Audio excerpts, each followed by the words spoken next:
I tried to booty call Whiskey Whiskers, and he apparently can't ravish me anymore because he's practically got a girlfriend. I need you to help me poison her. Just be honest. Have you come here to kill me? Hello friends, trace amounts of science. Today we are continuing the Married Mary saga. We're past the Dennis subplot, so we should get some more, I guess I'll call them fat girl shenanigans for lack of a better term. I'm excited. She's gross and frustrating and weird, but after a couple episodes of absence, you kind of start to miss her, don't you? There's also a Funky P-Beard showing up, I think, and yeah, he's got his own saga if you haven't seen it yet. But probably you have. Because it's a total banger, just like this one. So let's knock it out. We'll see how it goes. And of course, thank you for joining me, friends. This is Beer Goggles, Married Mary / Whiskey Whiskers, part number 9.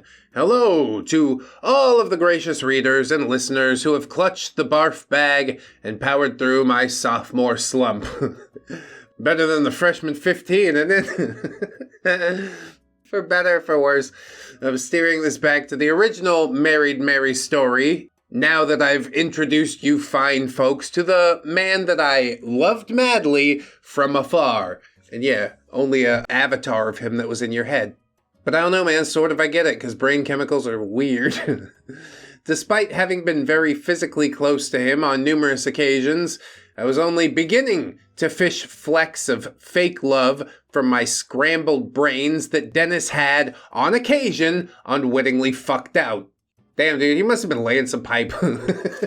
And you know what? Good for him, because he doesn't seem meant for much else. I still had a great deal of growing up to do, and I was in no way ready for real romance at this point in my life. And I had finally recognized my own unreadiness when I stood on the outside of a similar situation and watched Tink mirror my love-struck histrionics. I love that, honestly. We always see the things that we need to see. The universe is like, look, this is you. This is what you look like. And you're like, oh God, I hate it. That is if you have the self-reflection to realize that that is why you hate it or it makes you uncomfortable. You're seeing a sliver of yourself. I never left you. What do you want from me? Anyways, not long after this revelation, Whiskers made his romantic intentions somewhat known to me. I rejected his bumbling advances, but I was determined to remain on friendly terms with him because I wanted to be a freaking hero.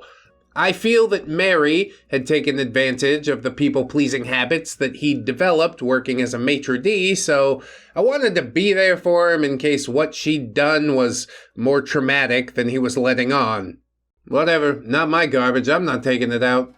Like, I guess you couldn't possibly know at this point in time how unpicky he actually is. So, okay, maybe sorta, I get it. This should hit YouTube while Baby Reindeer is still relatively fresh in many minds. So perhaps a few of you are currently hyper-aware of the emotional damage that female stalkers can do to male victims. Baby Reindeer seems like exactly the type of show that I would love. Ladies and gentlemen, this is my stalker. Say hello to Mark. Don't you say that to me! Apologize to me right now! It's been suggested to me multiple times. I just wanted to watch it with fresh eyes, you know? Maybe we do it over on twitch.tv/DaytonDoes. After this live stream, sure, we'll do it. If you're here during the premiere, a couple hours after, we'll boot up the old Twitch until we get a copyright strike. Then I'll really give my way in. And to be clear, yes, I'm aware of the emotional damage that female stalkers can do to male victims. However, not in the context of Baby Reindeer. Okay, let's jump back into the story in its original form. We'll be heading to Beer Goggles as soon as I unwind from that awful afternoon of Merry Mania in the bathroom of that upscale restaurant where we had tried to enjoy a nice brunch. Ah, yes, I remember it as if it were yesterday, no matter how much I try to forget.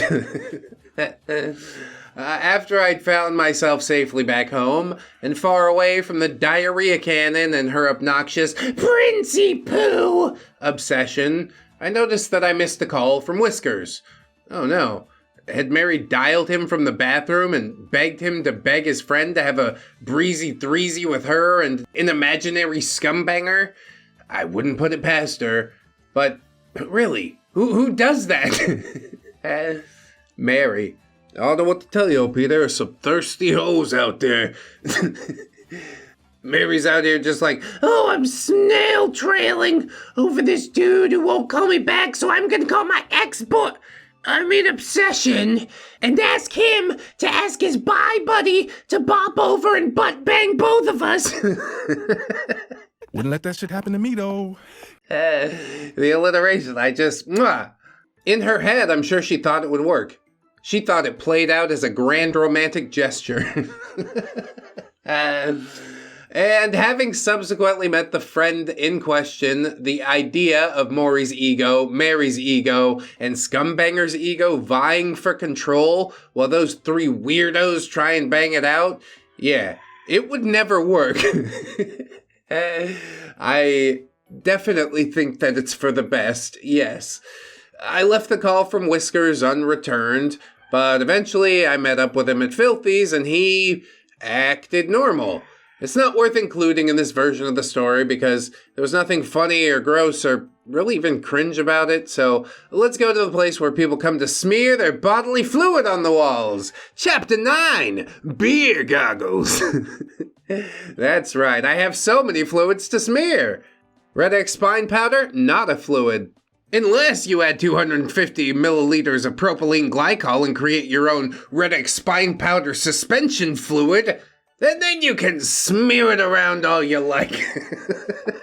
But alas, who would purchase ReddX spine powder if we actually had some for sale? You thought I was going to plug it right here, but no, I'm actually asking. I'm trying to figure out the logistics. Anywho, at Beer Goggles, a few weeks after the mundane meeting with Whiskers, now whiskey not yet funky, I was getting ready for a burlesque show at Beer Goggles. Possibly the vilest nightclub in all of Wellsprings. Well, we know what's gonna happen here. Get empty beer bottles thrown at you. But needs must, I guess. The people need their adult entertainment. This place made Filthy McNasty's look like a prim and proper English tea room. I do so love finger sandwiches. On the upside, the audiences there were always completely plastered and enjoyably enthusiastic, so performing at Beer Goggles typically provided a cheap, meaningless ego boost. Yeah, we take those. But due to the oft unruly behavior of the audience members, Madame Moxie always hired 2 big, beefy bodyguards to keep her dancers safe. Yeah, sort of the least you can do, isn't it? Did she have that foresight the first time she did a show? Or is the 2 beefy bodyguards thing written in blood now? Whiskey's been in contact just as he'd promised, and his messages were starting to border on saccharine. Ooh, the love bombing.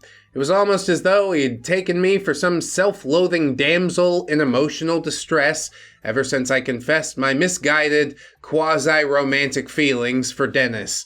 Since I've chosen to awkwardly Tarantino around, I feel like it's my responsibility to remind the readers that these lame-ass events are happening during a time period when I had managed to create some enduring emotional distance from Dennis. My attitude towards him was uncharacteristically blasé at this point in time. Yeah, hey, here's a thing that happened to me. It sorta sucked. Do you hear that? A lady needs rescuing. Oh boy. I'm sure on some level Whiskers does think that he's going to fix a bird with a broken wing, but all he does is make everything worse. Everything he touches turns to shit. To be frank, I was starting to find Whiskey obnoxious because of those saccharine remarks. Unfortunately, I had told him about the show before he began to vex me, so yeah, he was planning to be there. Just rip the band-aid off. What you're saying's kind of weird, and I feel like you're overstepping bounds, so could you not show up at the show? That's laying it down pretty flat, I feel. Apparently, Beer Goggles was one of his favorite haunts. Yeah, that probably should have sounded the beard alarm. But this all happened many years before Neckbeards, nice guys, TMs, and incels became the butt of jokes on the internet. Isn't that wonderful? I guess who we have to go after now is like Tate Bros. That's like the current culture war that needs fighting, I guess. It's like the entire thing is just IRL clickbait and people have fallen for it hook, line, and sinker. It drives me nuts. Anyway, Feliate wasn't yet well known. Nice guy TMs still got away with believing basic human decency should earn them some boom boom. Yeah, but it's totally okay if you don't feel like it, unless... Funky denied any such expectations. He dampened his temper to the point where he barely had a personality beyond cursory politeness. That in itself is really fucking unsettling.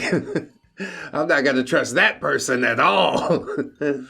He talked about the forums, but I was unaware of the vile nature of these echo chambers. Which forums exactly? Actually, you're right. It probably doesn't actually matter because they're all basically the same thing. Subject matter, a little bit different. But e-peening never changes. OP says the signs were probably there, but I just wasn't trained to spot them. Yeah, I guess these things do come in time. Or maybe the signs weren't there at all. Maybe he was that good at pretending to be normal. No, wait, your perception of normal has been warped by theater kid things. I know the signs were there. The fact that he would talk about something that happened in an online forum in a real life capacity, like, what the fuck? He's far gone. I wasn't there. I can't truly say for sure, because my perception's been warped by being a dirty gutter punk. But there had to be some signs. Even just the one internet forum thing. Anyway, maybe he could have remained normal if I had been able to give him the kind of attention that he craved. I'll never know, and yeah, it's hard to even care anymore. Oh, it would have never been enough. You know that. I know that. It only gets bigger and bigger until his ego completely spins out of control. You bailed out before the boom. You learned some valuable life lessons. And from there, I don't know, we just keep fucking going until it's over. That's what I do. Wake up, just keep going. So let's kick off the story. As I was zipping up my dance bag, my phone buzz chirped. Hey, yo, you got that chirp? It was Mary. I hadn't heard much from her since the food fight over brunch, but there was no telling what fresh hell she'd cooked up this time. I hesitated, but ultimately, I did answer. Mary. Valley Boo! Can you help me? No, you can only be helped by medication and years of therapy, and then hang up. OP says, I'm actually heading out for a show right now. Could I call you back? Mary. A burlesque show? Why wasn't I asked to be in it? Yes, just continuing to make the conversation about yourself, but in a different way. OP just says, I have no idea. Mad Mox is clearly insane. Mary giggled, failing to pick up on my sarcasm. Obviously. Hey, can you pick me up and bring me to the show? No. OP says, no can do. I'm running late as it is, and you're on the other side of town. Mary says, come on, Valley. Don't be selfish. No, you pig whale. OP says, I'm not trying to be selfish. I'm trying to be punctual. What is it that you need help with? Mary says, Whiskers told me that he's dating someone. OP says, who cares? Aren't you still hot and heavy with Scum Royal? Mary. Not so much. I tried to booty call Whiskey Whiskers, and he apparently can't ravish me anymore because he's practically got a girlfriend. I need you to help me poison her. Just be honest. Have you come here to kill me? Oh my god. I can't help you do it, and I don't want to tell you the reason. I would just lay it completely bare. I do not like her enough as a person to put in the energy to try and maintain this very taxing relationship. OP says, are you sure he's really dating somebody though? Because I saw him at Filthy's pretty recently, and he didn't say anything about dating anybody. Maybe he's seeing that drug dealer. Mary. You saw my sexy whiskey boo lickety lover boy Pookie Bean Honey Bear, and you didn't call me? OP says, I thought you hated his guts. Mary. I'm in love with him, Valley! She was gearing up to start bawling. OP says, oh, okay. Well, it's hard to keep up with your love life. Listen, I really do have to get my ass out the door. I'll call you tomorrow. Mary. You're being mean right now. I need you. I can't help you. I also don't give two shits about being mean.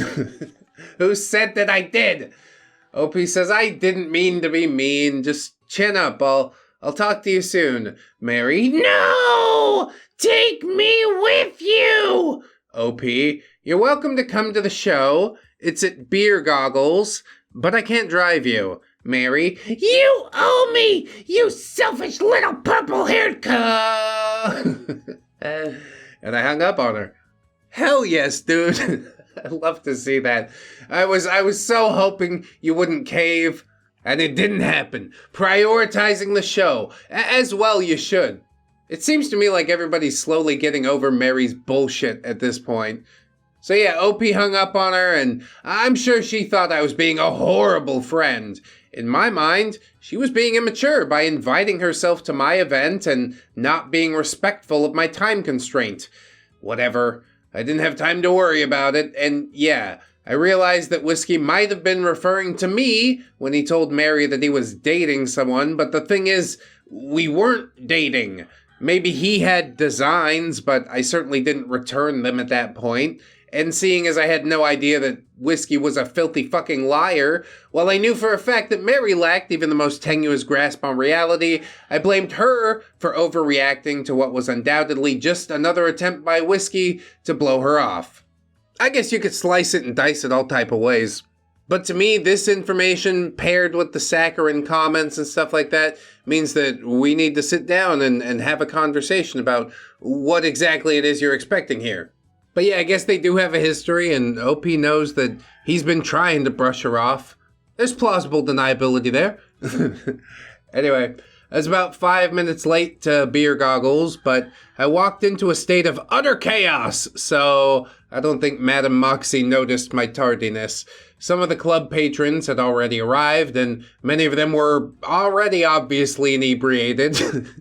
The stagehands were scrambling about, trying to erect the backdrops. The music was already booming, and I'm pretty sure some drug deals were going down right out there in the open. I spotted Tink on the edge of the stage, and he motioned for me to follow him into the dressing room.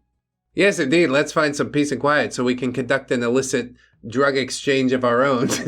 Just high five and say drugs. Drugs! Unreal. Look at these clowns. That's not what it's for. The dressing room reeked of stale vomit. I made a face, which Tink mimicked. I know, girl. Apparently the band that played here last night upchucked all over the bathroom. Do not go in there. They said we could use the club's restroom. Oh yeah. How generous. Now I get to wade through a sea of drunk people that just saw me with my shirt off? No thanks. No thanks. I will pee in this Mountain Dew bottle. I think it's acceptable in this case. OP says, yeah, wonderful. We could use the public restroom, littered with heroin needles and decorated with period blood and poop graffiti. Why were people always putting their bodily fluids onto the wall in this nightclub? Well, 2 reasons. 1, Beer Goggles had become a goth club somewhere along the way, so neckbeards and edgelord vampires were the main patrons. I'd like to see some research done at Beer Goggles, but I'm not putting anybody in harm's way. We only know a small portion of what these freaks are capable of. Reason number 2 was that they didn't card, so the place was often crawling with ill-mannered teenage dirtbags, many of whom were baby beards and proto-edgelords. I mean, I do enjoy a certain amount of edge, but all things in moderation, you know. I put the cat back on my water bottle and decided to avoid drinking until the show was over so I could hopefully avoid the horror show in that unisex restroom. In the stinky dressing room, I stepped over a few empty beer bottles and claimed my spot in front of the smudged mirror. I brushed off some booger sugar residue and pushed some razor blades aside before I sat my dance bag down. The things you'll put up with when you were born with the performing junkie gene. I know what you mean, but sort of in a different way. Although the show must go on, yeah, it didn't happen twice this week. I took my kids to the zoo, the power was out, Elijah was busy with some stuff, so yeah, missed a couple uploads. I didn't feel that bad about it, though. I guess all that to say that, yeah, the show only has to go on as long as you're not endangering your mental or physical health. Or your relationships with your family and stuff. Oh yeah, took my wife out for a date night this week for karaoke. She live streamed part of it on her channel. I guess I've just come to a point in my life where I realize that I'm going to pick my family above the show every single time. Although, around the age OP is currently, without the family and stuff, what else do you have to live for? A couple razor blades, no problem, give me a bump. We're really going to shimmy, cha-cha-cha. Tink says, that's really weird. Do you think they were like baking and shaving before the last show? I wasn't sure if he was joking or if he'd never been around any drug paraphernalia before. OP says, honey, please tell me you're joking. Tink laughed. Yeah, I know what that stuff is. Cool. We all totally believe you, dude. And OP says, so how you doing, Tinkerbell? You still playing the field? Tink, kinda. I have a favorite guy, though. Can't help it. I smiled. I'm glad. Just don't break any hearts. If you're not feeling it with the other ones, then don't string them along. Tink, no way. I'd never want to be that guy. Oh, hey, did you really used to date Mo? My smile faded. What the fuck? What? No, dude! And really the only response to have when a question like that comes out. And Tink says, I knew it. I'm finally getting a nose for dishonesty. OP says, yeah, you are. Where'd you hear that hooey? Tink, don't shoot the messenger, but Mo's here tonight, and he's running around telling everybody that he dated two of the dancers, you and Darcy. Call him out publicly. Walk up on stage with a microphone and say, none of us have ever dated that man. We find him repulsive and repugnant. We request that he is removed from the audience tonight. And then the two bouncers grab him and throw him outside. That's what they're there for. I really wanted to slap that dirty old fart bag into oblivion. My skin was crawling, and I had every intention of ratting him out to both Darcy and Madame Moxie. Where the hell would Mo make up that malarkey? I mean, it's pretty obvious to me in hindsight. In that moment, it felt like I was back in high school, dealing with some disgusting rumor instigated by one of the bitchy drill girls. Where the drill girls was a thing? I missed that memo. But I'd have to fume about it later.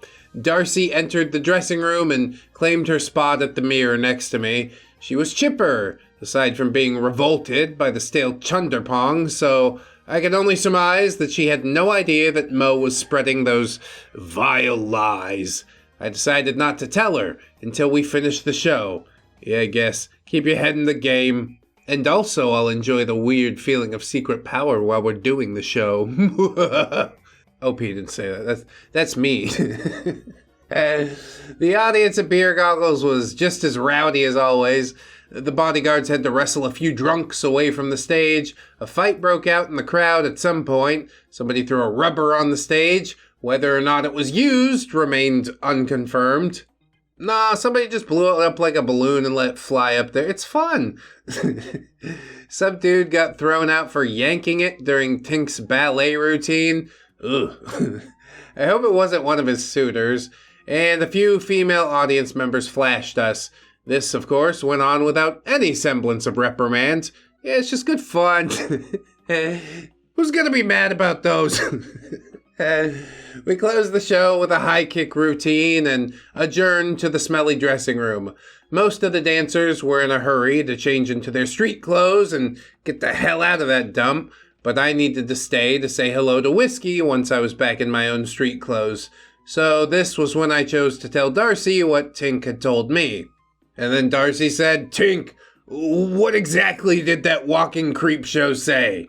Tink, well, he was running around bragging that he dated 2 of the dancers, and I asked him who he was talking about, and he told me this long-winded load of lies about how he'd had a tortured on-again, off-again affair with Val, and then he finally, sorry about this part, traded her in for a younger model. But he claims that he dumped Darcy because, sorry again, she gave lousy blowies. I'm so sorry. You guys totally look the same age. And Darcy, I'm sure you give excellent blowies. Can you do this?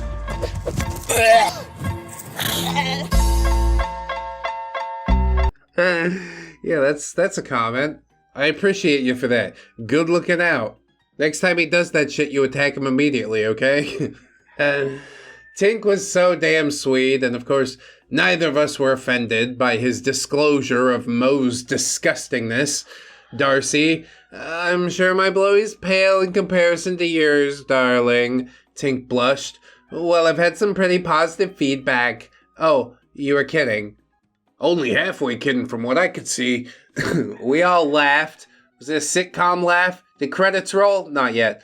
Darcy and Tink both offered to go find Mad Mox and rat Mo out so I could venture into the crowd and visit with Whiskey. I stepped over a landfill of cigarette butts and broken beer bottles on my way to the main room of the nightclub. When I made it to the bar, I presented my drink ticket. That was our payment. Oh, good. I'll pay my rent with this one mojito. I don't think so. Like, I got paid jack shit doing stand-up comedy, but at least it was something you could hold in your hand. So OP paid herself with a vodka cran. Tipped the bartender, even though the drink was free, because I used to be a bartender myself. And then I shot Whiskey a text, telling him where I was. A few minutes later, the bearded skyscraper rocked up, smelling of women's perfume, and he presented me with a bouquet of purple roses. Whiskey, nice job, Pixie. I was surprised by this gesture. Wow, thank you. These are lovely, Whiskey. I only usually get flowers after a show from my family. Whiskey, I thought you deserved to know that you're appreciated. Is your family here tonight?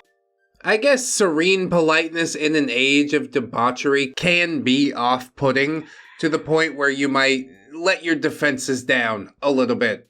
The flower thing, it's nice. He says all the right words. He does all the right gestures. Cool as a cucumber on the outside, bundle of electrified wires on the inside. Opie says, my family's not here. They know I do burlesque, but this type of show isn't really their scene. My parents see all my plays at the spring stage, though. I also probably would not go to my child's burlesque show. No, thank you. Whiskey says, well, you were charming. I hope the audience wasn't too offensive. OP, nah, we know what to expect from this crowd. The only audience member I want to kick in the bollocks is bloody Mo. Whiskey, the geezer with the tarot cards? I nodded. He's apparently going around claiming that he and I dated. I shuddered. Whiskey, I'm gonna go kick that guy's ass. Let him do it. This'll go well. Let him do it. OP says, no, let it go. He's just pathetic. That's true. But think how much more pathetic he could be in a cast. Or 2. Or 4. Whiskey puts his arm around OP and says, are you okay? I know how fragile you are. Yes, I'm a delicate little flower, you see. Opie says, I'm not that fragile. And then some fat old fart waddled over. Fat old fart. Hey there, missy. How about a little kiss for... I flipped my hand up. Nope. If you've been talking to Beetlejuice, you got the wrong idea about me. Fat old fart. Oh, I'm sorry. Is this your new boyfriend? Uh-oh, easy cover. This is how you get locked into the relationship. OP says, I suppose that was a fair assumption. Whiskey still had his hand on my shoulder, and I was still holding the roses that he'd brought me. And truth be told, being mistaken for Whiskey's girlfriend was far less insulting than being mistaken for Mo's ex-girlfriend, at least given the limited information I had at that moment. So I replied, yes. This time let's put a little echo on it. Yes. It shall reverberate through time and space. The fat old fart muttered, slut, as he walked away, and I thanked Whiskey for covering me. He leaned closer and said, it doesn't have to be cover. Yeah, I know it doesn't have to be. That's why it is. I scratched the back of my neck and looked away. I already told you how I feel about relationships right now, and I'm worried that you have some inaccurate perceptions of me, Whiskey. Such as? OP. Look, I told you about the feelings I had for that guy from school because I felt like I could trust you. But I need you to understand that I'm not emotionally damaged from the ordeal. In a weird way, it helped me gain a more realistic perspective on romance. No harm done. No need to worry about my emotional fragility. Oh, trust me, he's not worrying on your behalf. He's worrying, quote unquote, because it makes him feel like a big man. But yes, again, hindsight, it's 2020. Whiskey says, okay, I hear you, but I still feel like you've never been appreciated by a real man. Beard alarm! Beard alarm! You hear that? That's the motherfucking beard alarm. I'm not trying to be your boyfriend. I just want a chance to appreciate you. Yeah, isn't that what we're doing now? Again, I must ask, what exactly are you expecting here? OP says that had better not be code for sex. Whiskey, it's not, I swear. I'm a feminist. I respect female autonomy. I'm just saying that I'd be honored to hang out with you. That's a really fucking weird way to phrase it, fella. Honored?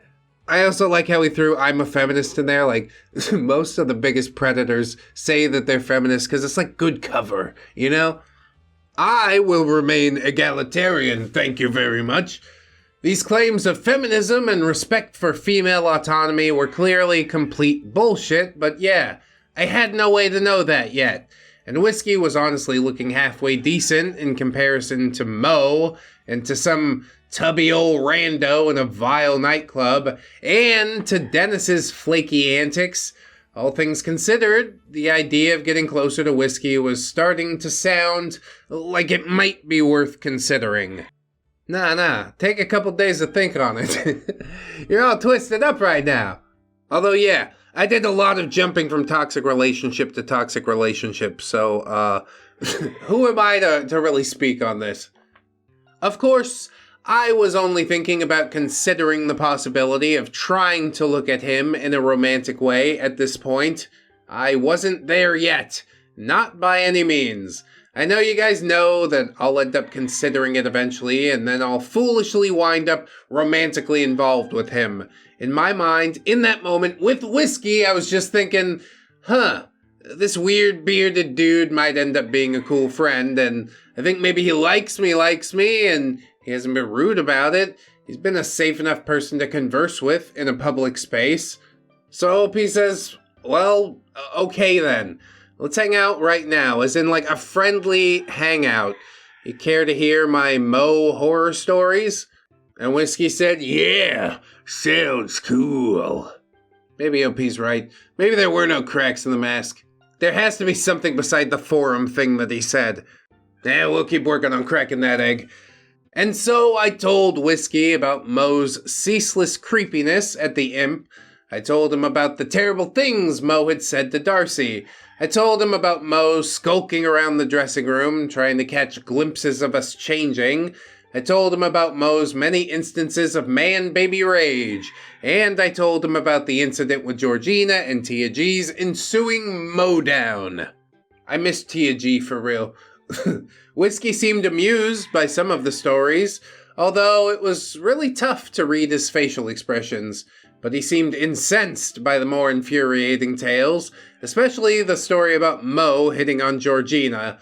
I will spare you the rest of that conversation because there was really nothing remarkable about it. Let's just say I had a perfectly pleasant time talking to Whiskey. Yeah, you could have a conversation, but did he show you any of his soul? Or is it just like a series of pre-programmed responses? Maybe his mask could be that good if his subconscious is engaged in some sort of autopilot? I can't dwell on it. On the Mo front, I'd later hear from Darcy that his foul fibs had bitten her in the ass far more revoltingly than they'd bitten me. Lots of old dudes asking her for blowies because they wanted to see for themselves. Ick. Yeah, this is not the sort of place we want to hang around. What kind of place is this? As soon as the bouncers leave, I need to leave too. I also had to wonder why Beer Goggles was suddenly crawling with crusty old creeps. I mean, it was always crawling with weirdos, but the demographic seemed to have shifted just for that one night. Was Mo the leader of some kind of old fart forum who'd managed to get all his nasty old online buddies to emerge from their respective basements to creep on girls? You pose the question like it's supposed to be far-fetched or something. I think he did exactly that.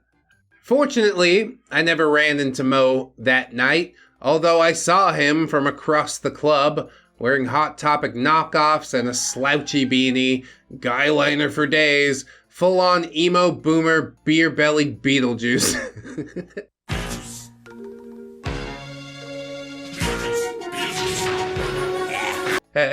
That's probably what we'll put on the thumbnail, come to think of it. OP says, I decided I was having more fun smack-talking the deluded perv to Whiskey than I would have had screaming in his face to no avail. Plus, I really didn't want to give him any attention, lest Mo was the type to find even negative attention encouraging, which he definitely is. So, I left well enough alone, and I didn't see Mo again for the rest of the night. Yeah, small blessings, I guess. He knows he lied about it, and he's the one who truly has to live with it. But Whiskey's reaction to the Mo stories soon turned extreme. He made a website full of unflattering photos of Mo and detailed descriptions that were clearly based on the tales that I'd told.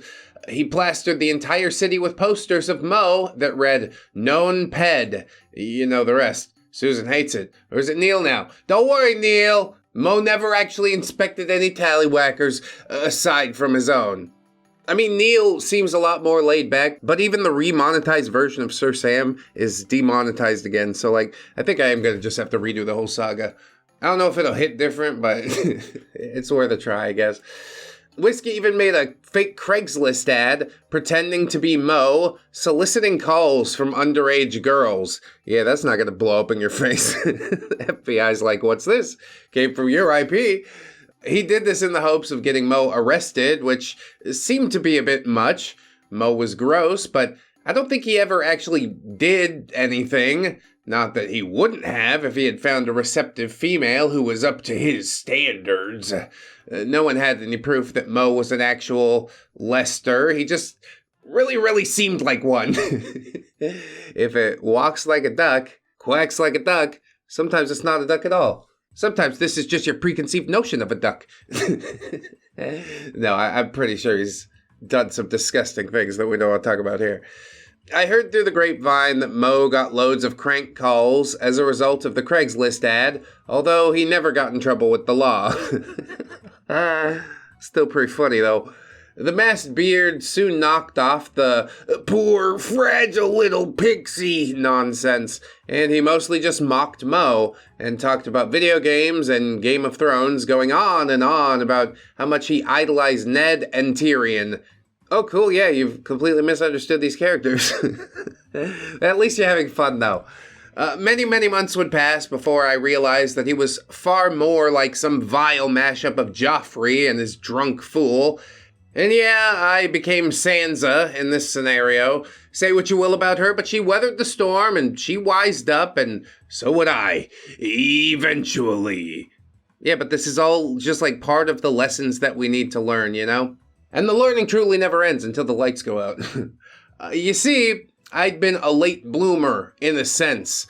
I didn't lose my V card until I was 20, despite having dated from a fairly young age. I loved making out with guys, but I was terrified of doing the actual deed. Good. You should be terrified. It's a terrifying thing! One slip-up on the wrong day could change the entire course of your life forever and ever. Take it seriously. So I was perceived as a goody two-shoes throughout high school and much of college. I hated that reputation, and I tried to combat it by claiming to be more experienced than I really was. Oh, that might not go well. I got really good at pretending to be unfazed by things that I secretly found shocking. Yeah, that skill will come into your life a lot, it seems. At some point, that ceased to be an act, and I just found myself genuinely undaunted in all manner of repugnance. Hey, samesies, we all gotta start somewhere. Nobody was born into the filth, at least not in a literal sense. The gross antics to which I became impervious were just that. Gross.